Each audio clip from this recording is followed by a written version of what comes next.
Բարև ձեզ հարգելի Facebook-յան ընկերներ, բարև հարգելի ժողովուրդ, բարև երկիր, բարև ազգ։ Այսօր գտնվում ենք բոլորին դեմ եմ գրասենյակում, նախաձեռնության կուսակցության գրասենյակում, այսպես սիրուն ստեղ ընտրությունն է տեղի ունենում, գնանք նկարենք տենանք ում ընտրել։ Հայ, բայց ես ինչը չես ստորագրել, լայվով արի ստորագրի։ Ինչը։ Որ ինքնասահմանափակող փաստաթուղթ է, որ մանդատը դրան ես դնելու։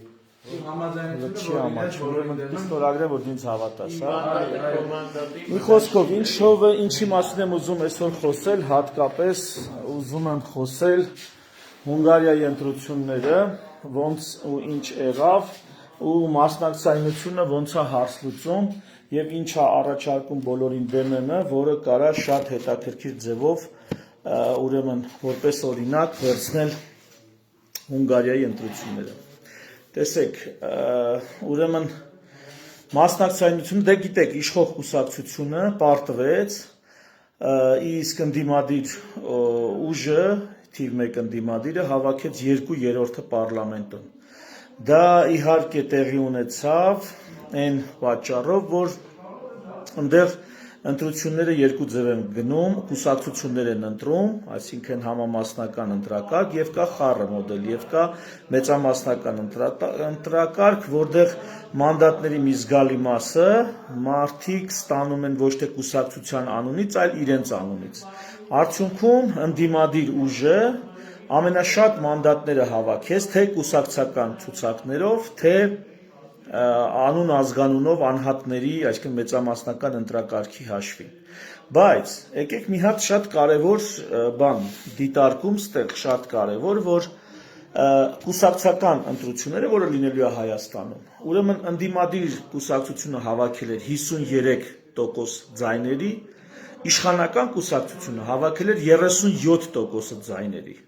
Երկուսով միասին 90%-ն էին հավաքել, 6% հավաքել էր մի երրորդ ուժ եւ մնացած ձայները փոշիացել են, 4%-ը փոշիացել էր։ Ընտրություններին մասնակցել էին ընտրելու իրավունք ունեցողների 79%, այսինքն գրեթե 80%-ը։ Գրեթե 80% մասնակցայնություն։ Ու այս 80% մասնակցայնության տակ իշխանությունը 37%-ը հավաքել։ Հիմա ես ուզում եմ մի հատ sense երևակայական թվաբանություն անենք, որպեսզի պատկերացնենք, թե ինչ արդյունքներ կունենար ընդդիմադիր կուսակցությունը, որը հաղթել է։ Եթե Հայաստանի պես մասնակցեր ժողովրդի կեսը, այսինքն ոչ թե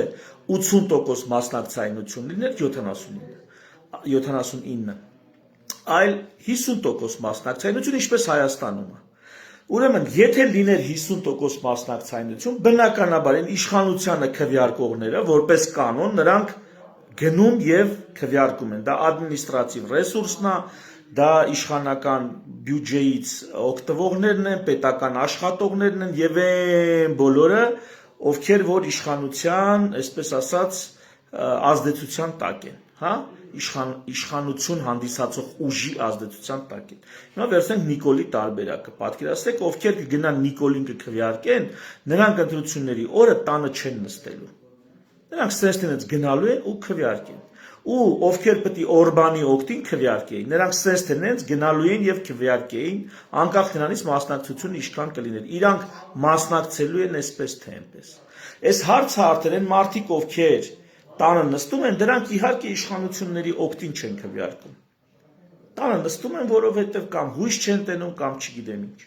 Եվ եթե այս տեսանկյունից նայենք, ապա 50% մասնակցայնության պարագայում, եթե Օրբանի համակիրները ամբողջ ծավալով, ինչպես հիմա են մասնակցել, այդպես էլ մասնակցեին, Օրբանը ունենալու էր 60% քվե պարլամենտական մանդատներով, 60%։ Իսկ մեծամասնական, կներեք, համամասնական ընտրակարգով Օրբանի կուսակցությունը, որ հիմա 37%-ը հավաքել, հավաքելու էր 60%, եթե հանգարց մասնակցայնությունը լիներ ոչ թե 80%, այլ 50%։ Եվ տեսեք, թե 37% 80% մասնակցության մեջ կուսակցությունը ինչ կարար աներ այդ դեպքում, վերցներ իշխանությունը։ Իսկ նրանք, ովքեր 53% ունեն, հա,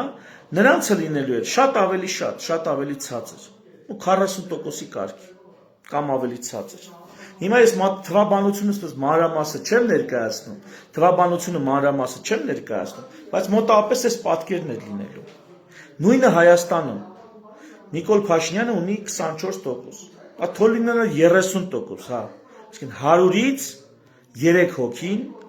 100-ից 30-ը ընտրում են Նիկոլ Փաշինյան, ունի 30%։ Եթե մասնակցայնությունն եղավ 50%, կեսը մասնակցեցին այդ 100-ի, իր ունեցած 30 հոգի դառնում են 60% արդեն, ավտոմատ, կրկնապատկվում են։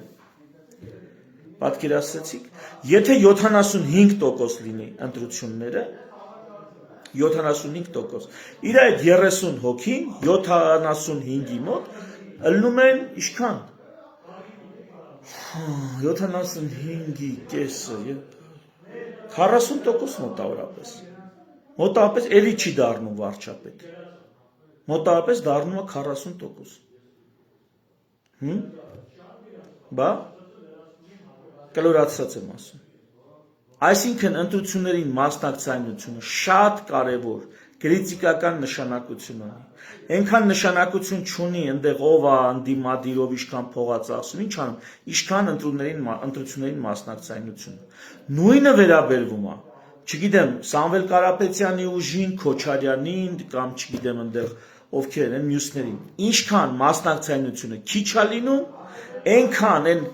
մի կերպ մոբիլիզացված, ծանոթով, բարեկամով, չգիտեմ, հավաքագրելով, աշխատավարձ տալով, հովանավորչություն անելով, ընտրակաշառքով մոբիլիզացած մարդկանց տոկոսը բարձր է լինելու։ Ինչքան մասնակցայնությունը քիչ եղավ, դրանց տոկոսը բարձր է լինելու։ Ու իրական պատկերը ստանալու համար պետք է մեծ մասնակցայնություն։ Ինչ է ասում բոլորին դեմ եմ նախաձեռնությունը։ Ասում է, տունը նստելու փոխարեն եկեք մասնակցեք ընտրություններին։ Ձեր քվեն, եթե ոչ կամ տվեք ձեր նախընտրած տեխնացուին, եթե չունեք նախընտրած տեխնացու, քվեարկեք բոլորին դեմ եմ ուժին։ Քվեարկեք բոլորին, մենք այդ մանդատները տուն չենք տանելու։